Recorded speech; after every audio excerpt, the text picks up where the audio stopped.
Hola, ¿cómo están? En el episodio de hoy hablaremos de autismo. Tenemos como invitada a Fabiola Mejía y ella nos va a contar de este tema tan interesante. Hola Fabi, ¿cómo estás? Hola Jules, encantada de estar en este espacio. Muchísimas gracias por la invitación. Todo bien por acá. ¿Y tú qué tal? Muy bien, muy bien. Muchas gracias a ti. Estoy muy contenta de que nos hayas dado este espacio de un tema que es muy importante que lo hablemos.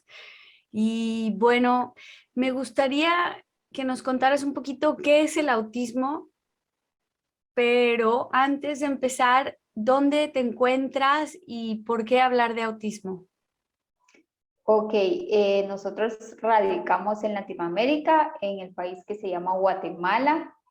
Yo creé este espacio como un desahogo porque cerca en mi entorno no habían personas que yo coincidiera con esta condición, familias que tuvieran un peque autista.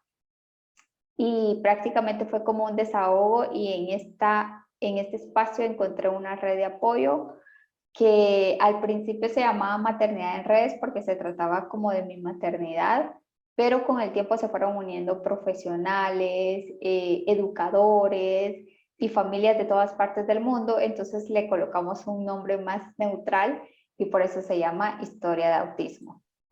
Vale, eso es tu canal de Instagram, ¿verdad? Así es. Para quienes no conocen. Ok.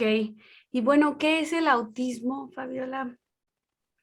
Bueno, para nosotros es una forma diferente de percibir, de sentir el entorno, el mundo, las personas, y también es como una parte de la diversidad que hoy en día vemos tantas personas diferentes. El autismo es algo dentro de nuestra mente, de la neurodiversidad. Muchas personas o profesionales lo hacen ver como un trastorno del neurodesarrollo, pero nosotros la familia nos gusta decir que es una condición porque es una forma diferente de vivir.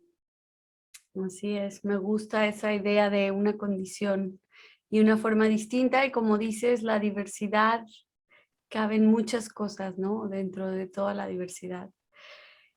Y bueno, eh, ¿por qué te metiste en este tema? ¿Cuál es tu relación con el autismo? Cuando mi hijo tenía 21 meses fue diagnosticado como una persona dentro del espectro autista. Cuando cumplió un año, el papá fue quien empezó a ver esas características, que no hacía contacto visual, que había dejado de decir mamá y papá, que caminaba de puntillas.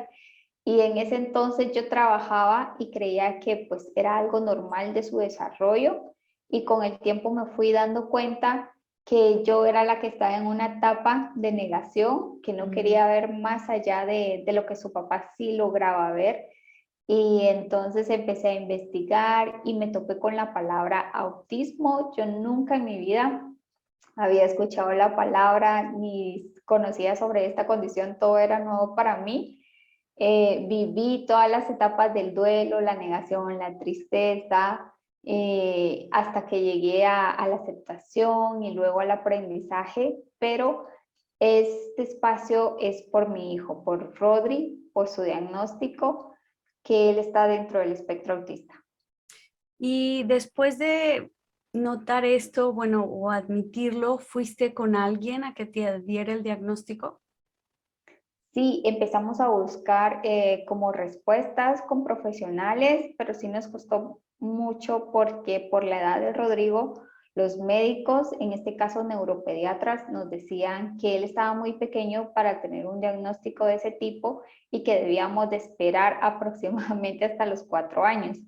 Wow. Nosotros no quisimos esperar, seguimos buscando respuestas porque nuestra duda, la incertidumbre de qué es lo que está pasando con nuestro hijo, ¿verdad? Más porque es nuestro único hijo y también nosotros nos estábamos estrenando como papás, entonces sí necesitábamos tener una respuesta a todas nuestras preguntas, y finalmente lo encontramos cuando coincidimos con una psicóloga infantil especializada en neurodesarrollo. Ya. ¿Y qué fue lo más difícil cuando ella confirmó este diagnóstico, ¿qué fue para ti como mamá darte cuenta? Bueno, antes del diagnóstico yo sentía mucha culpa porque las causas del autismo en sí todavía no se conocen, se creen que puede ser una parte hereditaria y algunos factores externos, pero realmente las causas no están comprobadas. Entonces yo sentía mucha culpa porque sentía que era yo la que había causado todo esto, porque eh, Rodrigo pues fue un embarazo inesperado, entonces por lo general las mamás que planifican en teoría pues no tienen ningún inconveniente. Yo durante mi embarazo sí lo tuve, entonces esas situaciones se me venían a la mente y sentía mucha culpa. Lo otro era que yo trabajaba, entonces yo no estaba el 100% de tiempo con Rodrigo y pensaba que lo que a él le faltaba era falta de estimulación o estar cerca de mamá, convivir con Ya, mamá. Entonces, mucha culpa, sentía mucha culpa. Y cuando encontramos las respuestas en sí, en el diagnóstico, fue como algo liberador, o sea, decir, yo no tengo nada que ver aquí y fue claro. así como bastante liberador. ¿Y Se crees? sintió bien en ese Perdón. momento, de hecho la psicóloga nos dijo que eran los primeros papás que no habíamos llorado en la consulta, que no habíamos reaccionado mal, porque hay padres que se niegan a que su hijo tenga esa condición y actúan de forma pues muy impulsiva, ¿no? Entonces nos dijo, ustedes son la primer pareja que yo miro que lo toman muy tranquilo, pero realmente quizás yo no tenía como el conocimiento de qué era lo que abarcaba la condición, las terapias, las barreras sociales. Entonces yo en ese momento lo tomé muy tranquila, como algo liberador, pero ya después empecé a vivir todos esos sentimientos en los que me llevaron a llegar al aprendizaje. Ya, qué bien que lo usaste para un bien, ¿no? Para aprender, informarte y así poder trabajar mejor con esta condición de Rodri, ¿no? Sí. Oye, ¿y crees que, volviendo un poco a cómo te sentías, crees que es común que las madres o en la familia en general la gente empiece a culparse a sí misma por esto? Sí, es bastante común. De hecho, a través de esta red de apoyo que es Historia de Autismo, pues empecé a encontrar yo a muchas mamás que se identificaban con nuestra historia y viceversa. Y lo que encontramos o coincidimos muchas es en esa culpa en la que se cree que la mamá puede ser la causa porque, por ejemplo, lo puso a ver televisión, Mm, ¿no? O mientras trabajaba, o algunos creen que por pandemia, ¿no? Como estuvieron tanto tiempo encerrado, que por eso tiene autismo, o es que la mamá fue cesárea o no le dio lactancia materna, ¿no? Todas esas culpas mm. de la maternidad hacen pensarnos que nosotros fuimos las culpables, pero no. Yo creo que eso me suena como más a mito, ¿no? Que la gente Exacto, escucha una idea errónea, la asume y a lo mejor eso le causa culpas, ¿no? Le genera culpas y cosas que en realidad no están basadas en nada científico, ¿no? Y bueno, exacto. si llegase a ser hereditario como otras condiciones, ¿no? Que quizás sí son transmisibles por la madre o alguna condición del padre, ¿no? Pero yo creo que no hay que sentirnos culpables cuando no estamos haciendo nada, ¿cómo se, cómo decirlo? Con la intención, ¿no? O sea, así están Exacto. nuestros genes y Sí. no podemos hacer cosas, ¿no? Por cambiar. Exacto, siempre como padres vamos a querer lo mejor para ellos, ¿verdad? Entonces yo creo que sí es importante para las familias, tanto para papá como para mamá, no encontrar culpables o no focalizarnos en eso, sino que empezar a buscar como soluciones en el proceso de intervención, en las terapias, cómo abordarlo en casa para poder tener en nuestros hijos o brindarles a nuestros hijos una mejor calidad de vida. Así es, qué bonito que lo hables así, que inspires a muchas historias, a otras madres, familias, padres, ¿no? Que estén en situaciones similares parecidas, ¿no? Para, para que se animen y que busquen. Lo que veo es que, bueno, creaste este canal como red de apoyo, ¿no? Así ¿Y es. crees que eso es vital para cualquier madre en esta situación? Sí, yo creo que es vital informarse y también buscar sus redes de apoyo, personas con las que se sientan identificadas, apoyadas, porque muchas personas pueden ser mamás, pero no pueden estar pasando por la misma situación cuando tú te enfrentas a ciertos obstáculos de la vida cotidiana. Eh, entonces se siente muy diferente, se siente de alguna manera como que uno no encaja en esa maternidad y a tal punto que uno se llega a sentir sola. Mm, Entonces yo creo que las redes de apoyo son importantes porque de esa forma nos podemos sentir acompañadas, nos podemos sentir cómodas, sentimos que la otra persona nos comprende al 100% porque prácticamente ha estado en lo nuestros vive. zapatos. Ujú. Ujú. Oye, y ahí en donde vives, en Guatemala, no sé, en tu colonia, barrio, no sé cómo le llaman por allá, ¿no había nadie con situaciones similares? ¿No No, de encontraste? hecho, nosotros somos del interior del país y nos tuvimos que mudar a la capital porque donde nosotros vivíamos no conocíamos a nadie y tampoco habían especialistas. Entonces todo se centró aquí en la capital y tuvimos que cambiarnos de vivienda para que Rodrigo lograra acceder a sus terapias. Sí, para tener calidad, claro, me Ujú. imagino. Oye, ¿y cómo crees tú que la falta de inclusión puede afectar a Rodrigo o a niños así, otros niños con autismo? O sea, ¿podrías darnos un ejemplo de alguna vivencia que hayas tenido en donde no hay inclusión? Claro que sí. De hecho, nosotros vivimos esa etapa del proceso de inclusión, de buscar un colegio que aceptara a Rodrigo y yo jamás me imaginé que iba a ser de las cosas más difíciles porque cuando tú Mm, quieres que tu hijo estudie y vas a cualquier colegio que tu presupuesto lo permita y tu hijo estudia, ¿no? Eso es como lo más común, pero en el caso de Rodrigo, a él se le rechazaron de 5 colegios por su condición. La mm, excusa era de que no estaban preparados para recibir a alguien con autismo. Sin embargo, aquí desde hace muchos años, por ley de parte del Ministerio de Educación, es obligatorio que todos los centros educativos públicos y privados acepten a todos los niños por derecho a la educación, ¿no? Porque es parte de ujú. un derecho que tienen todos los niños sin importar raza, religión, condición, etcétera. Entonces es obligatorio. Lo otro, a veces no me decían así como es por el autismo que no podemos, sino me decían ya no hay cupo.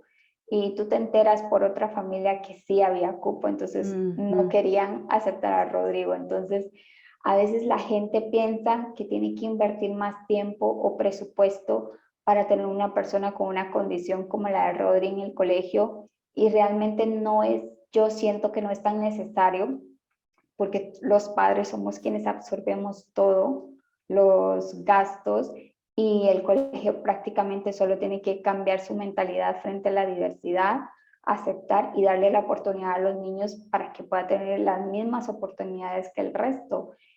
Cuando te digo que nosotros los padres absorbemos los gastos es porque uno paga la colegiatura, dos, en el caso de Rodrigo, él necesita un apoyo terapéutico que lo acompañe al colegio y uno tiene que absorber ese gasto. O sea, es como pagarle a alguien que lo cuide dentro del colegio y el Wow. colegio no tiene nada que ver con esa persona, es uno. Entonces, prácticamente lo único que tiene que hacer el colegio es aceptarlo. Bueno, que ojalá algún día los colegios tengan a esa persona, ¿no? Especializada y que los Sí, que padres sería lo no ideal. tengan que cubrir ese gasto, pero como dices, ¿y no hay alguna forma de perseguir legalmente eso, de decir, oye, tú estás faltando a lo que la Sí, ley de hecho dice? es penalizado. De hecho, pueden cerrar un colegio si hay discriminación en este caso, ¿verdad? Que es por la condición de Rodrigo. puede ser penalizado e incluso llegar a cerrarlo el Ministerio de Educación, pero realmente las familias no queremos como entrar en conflictos, al menos en mi caso, yo no Ya, quería entrar en conflictos con los colegios, sino que buscar mejor un colegio que me dijera sí, o sea, de nada me servía que me dijeran que no otros y yo estuviera peleando claro. y finalmente encontramos un colegio que nos abrió las puertas sin peros y que tenían toda esa disposición. Entonces yo lo veo como algo positivo, ¿no? Cuando dicen, cuando se te cierran unas puertas es porque Claro, vienen otras mejores. Entonces nosotros lo vimos desde ese punto. así es, estoy de acuerdo contigo, pero yo igual sí me hubiera peleado un poquito. Pero bueno, Es que dan ganas. tu prioridad en ese momento era, Ajá. ¿no? Encontrar una escuela, un centro, ¿no? Sí, Educativo. sabes, y también es que cuando nuestros peques son muy peques, por ejemplo, en la de Rodrigo, él tenía 3 años cuando empezamos todo este proceso y nosotros estábamos como un poquito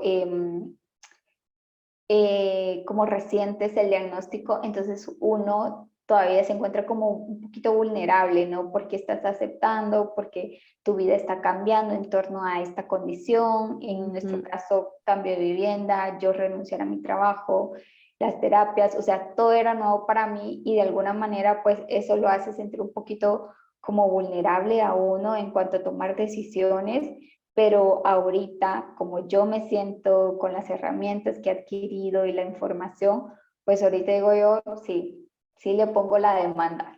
Claro. Está bien. Algún día tiene que haber alguien que inicie con eso, ¿no? Para que se llegue la inclusión.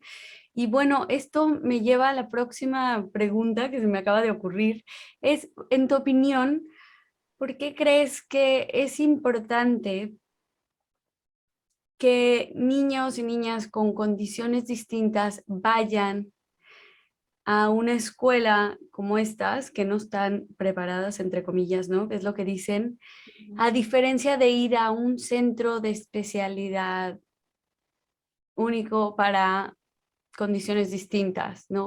O sea, que yo Ajá.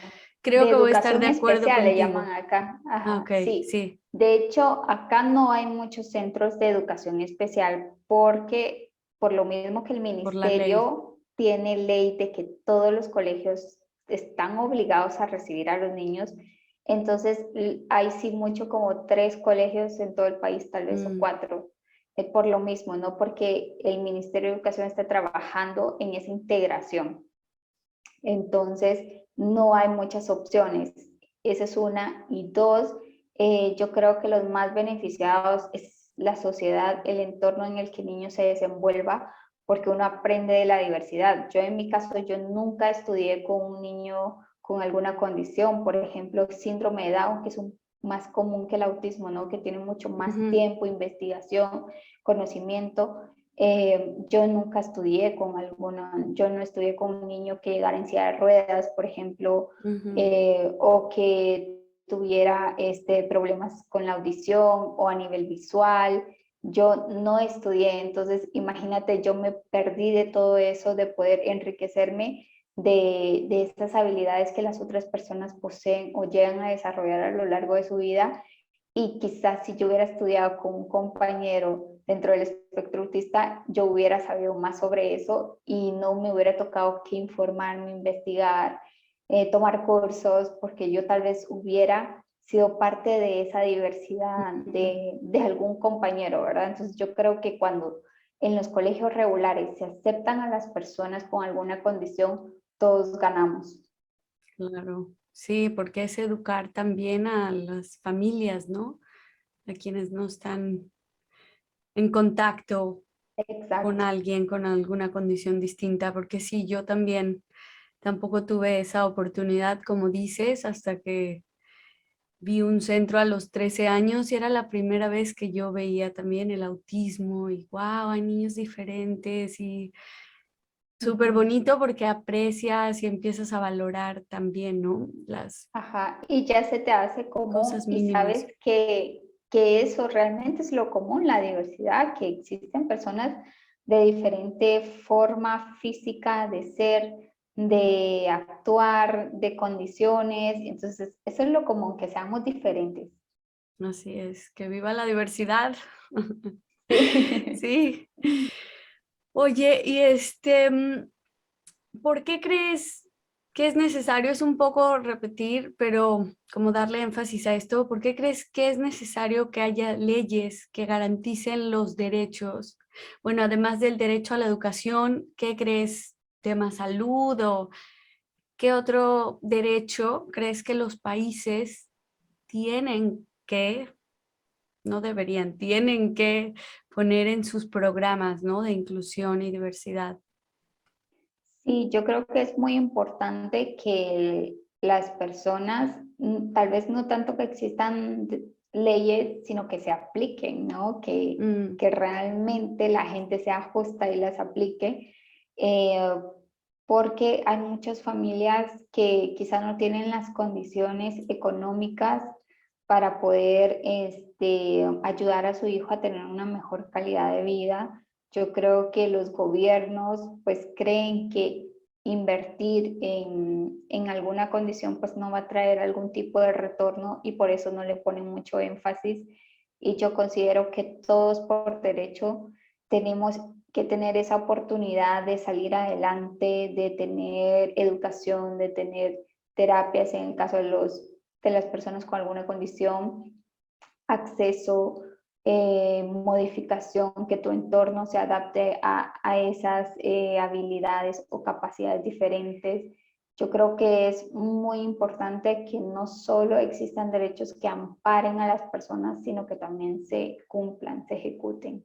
claro, porque como dicen, ¿no? Del dicho al hecho, ¿no? Del papel a la Sí, acción y a la integración de toda esta diversidad ya. Y que no solo les debe tocar a mamás como a ti o a familias, ¿no? Así, sino todos somos parte de esto, ¿no? De exigir exacto. esto. Oye, ¿y cómo es para ti un día normal, entre comillas? No sé si es fácil llevar una rutina o qué es lo que hace distinto tu día de una mamá que no tiene un niño o una niña con una capacidad distinta, una condición. Yo, yo creo que lo que más hace diferente es que Rodri, en el caso, él ha ido adquiriendo el habla de una forma muy progresiva, Qué que bien. no es común a su edad de 5 años, porque los niños neurotípicos o sin ninguna condición, eh, pues a esa edad hablan muchísimo, preguntan de todo, conversan, se inventan historias, etcétera. Ujú. Y Rodrigo no ha tenido todo eso. Entonces yo creo que lo que más impacto ha tenido en él es la expresión de forma verbal. Entonces a mí al principio me costó muchísimo poder entenderlo Mm, porque él lloraba, sus crisis eran a nivel sensorial, a nivel frustración por no poder expresar lo que él sentía. Si tenía hambre, imagínate las necesidades básicas, hambre, sueño, querer tener cariño de parte de la mamá, o sea, todo sin es poder como que comunicarlo. sin poder comunicarlo exacto. Entonces, esa fue la parte, ha sido la parte más difícil. Él ha ido adquiriendo estabilidad, como te decía, de forma progresiva, pero aún le falta. Entonces, muchas veces yo tuve que intuir, muchas veces yo sentía que siendo su propia mamá y no entender qué es lo que me está tratando de decir mi hijo, es como las cosas más terribles para uno de mamá, porque se entiende que uno de mamá comprende todo lo que le dice su hijo, ¿no? Entonces a mí me tocó que ser mucho de intuición, de prestar atención, observar, anotar e investigar acerca sobre todo lo que le estaba pasando a mi hijo, que él no podía comunicarlo. Entonces esa es la parte más difícil. Empezamos a tener una rutina porque logramos observar, investigar, intuir que Rodrigo necesitaba estructura, que él necesitaba anticipación a eventos, que él necesitaba como saber qué era lo que le preparaba, porque si no entraba en crisis, ¿no? Entonces nuestra rutina se fue haciendo, poco a poco se fue armando, y parte de ello era llevarlo a terapias. Él pasaba muchas horas en terapias para aprender ese tipo de habilidades de comunicación, de conducta sensorial. Entonces, todo eso que un niño desarrolla de forma natural, a él lo ha tenido que adquirir a través de la terapia, a través de apoyos en casa, apoyos visuales, acompañamiento. Entonces, sí es un poquito complicado y eso lo hace completamente diferente.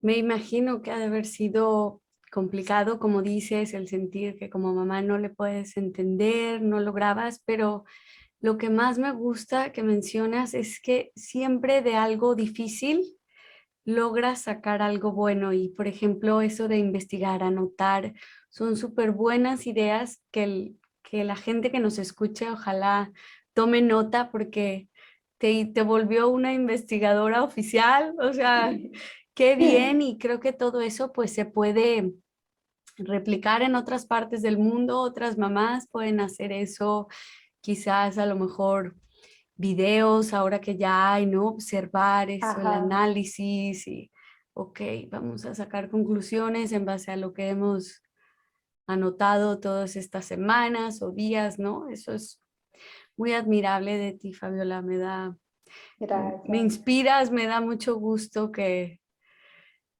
no te quedaste en la calle de la amargura y que hiciste algo por, por el desarrollo de Rodri, ¿no? Sí, sabes que este es uno de los temas que todas las familias cuando inician es muy difícil como cruzar esa línea entre ya acepté que mi hijo será diferente, decirle adiós a las expectativas. Yo hace poco publicaba eh, un post que hablaba acerca sobre mis planes que yo tenía cuando yo supe que estaba embarazada, que era que mi hijo aprendiera inglés, francés, portugués, que fuera a la mejor escuela, que yo iba a trabajar duro para que él fuera a una buena universidad, y de repente todas esas expectativas se tienen que abandonar, o sea, se tienen que ir porque tienes que trazar un nuevo camino que no sabes ni siquiera por dónde empezar, porque son de las cosas que no se hablan en un baby shower, son de las cosas que nunca nadie habla cuando estás planeando quedar embarazada o casarte, ¿no? Y formar una familia. Nunca te imaginas que te va a tocar a ti.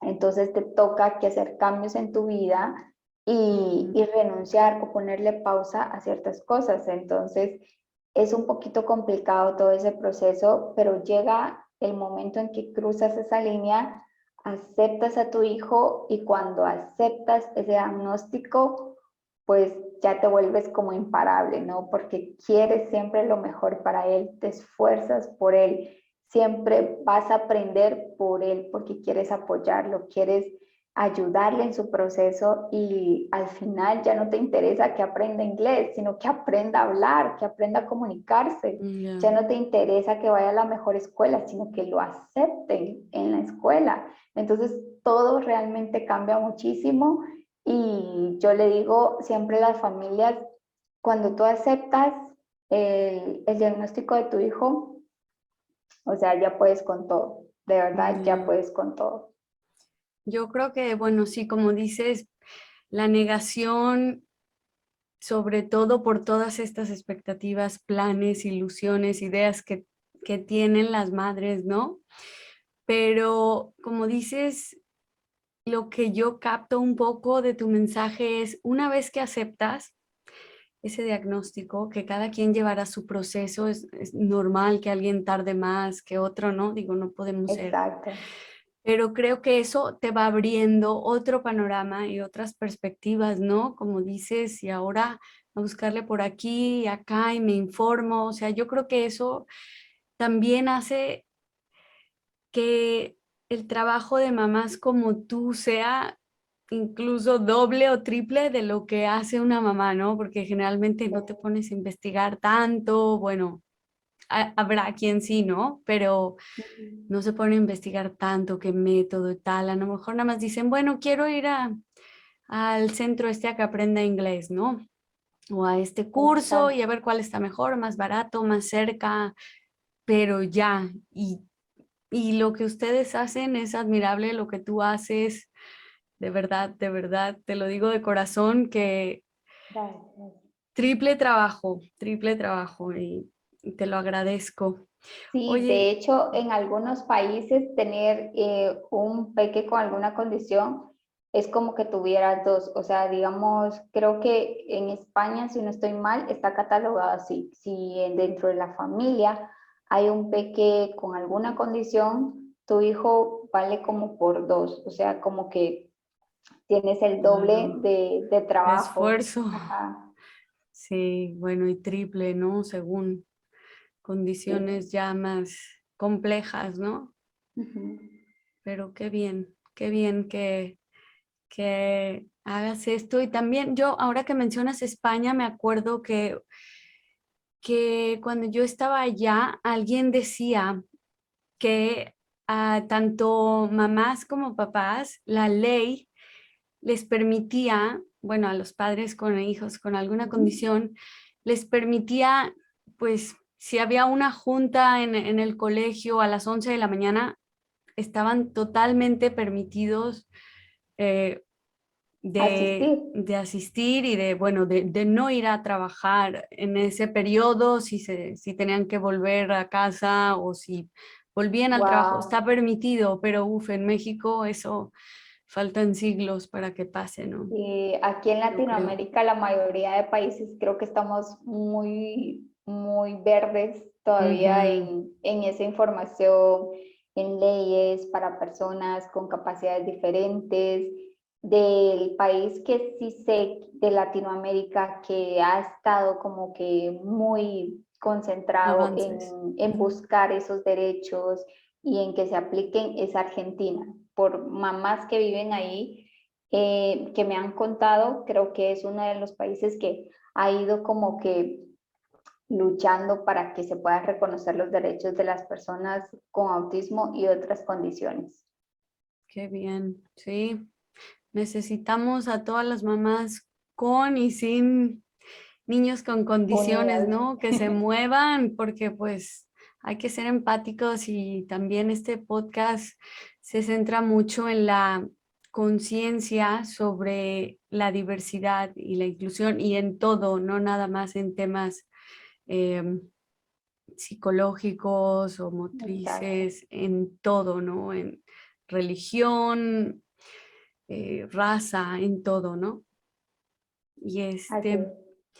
y bueno, me gustaría, Fabiola, que nos dijeras, ¿qué crees tú que puede beneficiar más a una familia que recientemente ha recibido la noticia o el diagnóstico de autismo en casa?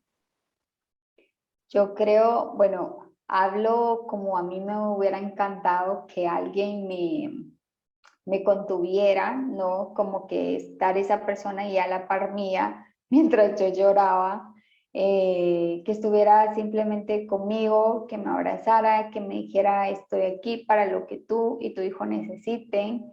Eh, Muchas veces las familias encontramos poca validación de otras personas, ¿no? Cuando te dicen tu hijo tiene autismo y tú quieres contarlo, hay personas que invalidan esas emociones haciéndote ver como que no es para tanto o de plano se equivocaron, es que como tan chiquito va a tener ese diagnóstico, ¿no? Frases de ese tipo que realmente a uno que está recibiendo o que está en proceso de aceptación realmente no aportan en nada. Duele, ¿no? Quizás. Duele que la gente a la que tú le estás contando, que con la que te estás abriendo, invalide tus emociones y eso duele muchísimo. Entonces, lo que a mí me hubiera encantado es que estuvieran conmigo y me dijeran, estoy aquí para lo que tú necesites.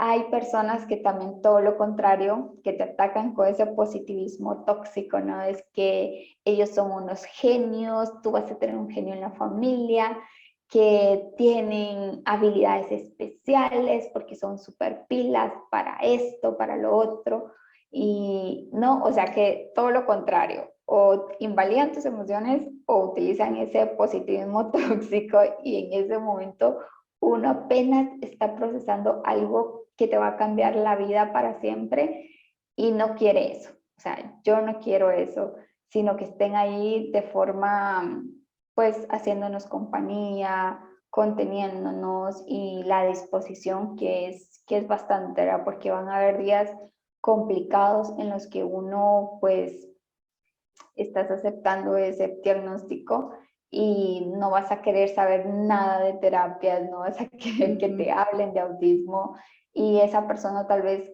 solamente que esté ahí para escucharte. Yo creo que es súper válido y lo otro es que también si esa persona pues tiene conocimientos en autismo, que te recomiendo un buen libro o una red de apoyo en la que tú veas que sí puede estar aportando o sumando al conocimiento de uno. Eso creo que sería como lo Ya. mejor que nos pudiera pasar. Yo creo que esa invalidación es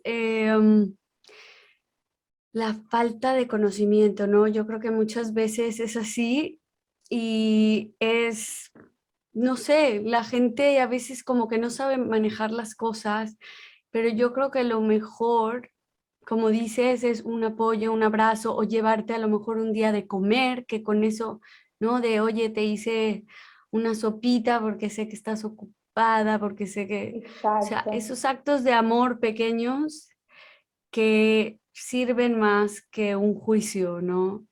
Y que no van a afectar, sino simplemente beneficiar a la familia que está en proceso de aceptación y de encontrar un nuevo plan, ¿no? De acción, como dices. Sí, totalmente. Eso sería muy bien. Qué bien. Y también, ya para concluir, me gustaría que nos dieras un consejo para quienes no estamos familiarizados o quienes no vivimos con una persona con una condición distinta. ¿Qué hacer cuando nos encontramos con alguien distinto? Ok.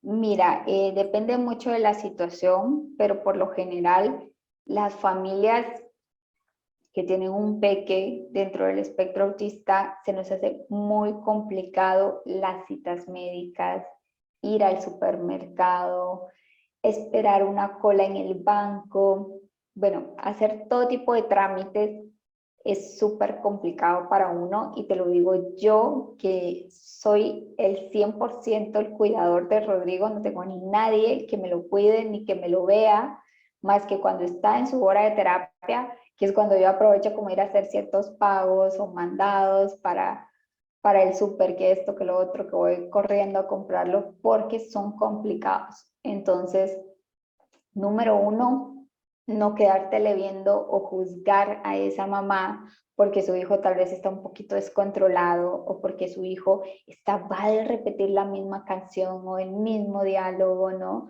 O sea, no poner juicios a esa familia.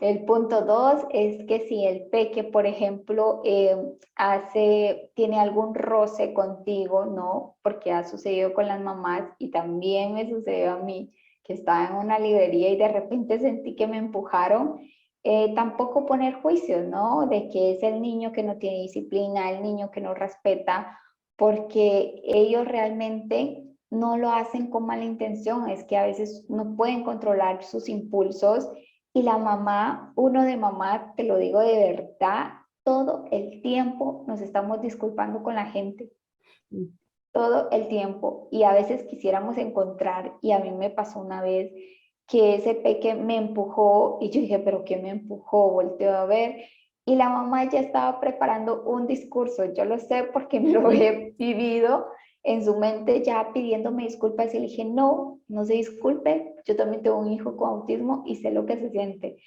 Y ver la cara de esa De mamá que se alivio. sentía aliviada, Ujú. comprendida, se le fue toda la pena y me abrazó y me dice, nunca me había tocado. Todo el tiempo me tengo que estar disculpando con la gente y es que no tengo a nadie más que me vea a mi hijo y lo tengo que llevar a todas partes. Entonces, siento que la empatía, aunque tú no sepas nada de autismo, puedes ser empático. Puedes ser empático con esa familia, con ese peque y no poner juicios. Entonces, creo yo que esas cosas son muy importantes. Sí, así es. Estoy de acuerdo contigo con ser empáticos, respetuosos y no juzgar, porque no Exacto. conocemos lo que está pasando otra persona, ¿no? Paciencia también y empatía, como dices, es lo que yo añado Vital. a tu Ujú. consejo. Pues Sí. bueno, Fabi, si nos compartes un poco tus redes para que la gente se pueda comunicar contigo, por favor. Ok, en Instagram y en Facebook somos Historia de Autismo. Únicamente por mensajes vía directo contesto en Instagram por si alguien se quiere comunicar. Por Facebook sí me cuesta un poquito, pero igual me pueden comentar en las publicaciones y también las veo. Ay, bueno, pues muchas gracias. Te agradezco mucho todas las lecciones que nos das el día de hoy, la perspectiva de algo distinto, te lo agradezco muchísimo. Te admiro y que sigas adelante y además inspirando a muchas mamás. Gracias a ti por la invitación, Jules. Para mí fue un honor estar aquí como tu invitada y de verdad que te agradezco mucho porque es muy para uno de mamá, para de familias, que alguien que no convive con el autismo y esté interesada en el tema y aparte de eso quiera visibilizarlo, de verdad que es como un sueño para nosotros. Entonces, muchísimas gracias por tu interés y por aportar a este espacio, dándonos voz a nosotras, las familias que tienen un peque dentro del espectro autista. Gracias. Gracias, así es. Yo me gusta comunicar esto y muchas cosas más porque como te digo, no creo que sea justo que la lucha sea solo de ustedes. También está en nosotros el actuar y el exigir que haya algo distinto, que haya cosas equitativas para la gente, ¿no? Acceso a derechos, a recursos, a todo y te lo agradezco. Gracias por tu tiempo y tu espacio aquí en este podcast. Gracias a ti. Muchas gracias por estar aquí, escucharnos y ser parte de estas conversaciones. Yo soy Jules FM, hasta la próxima.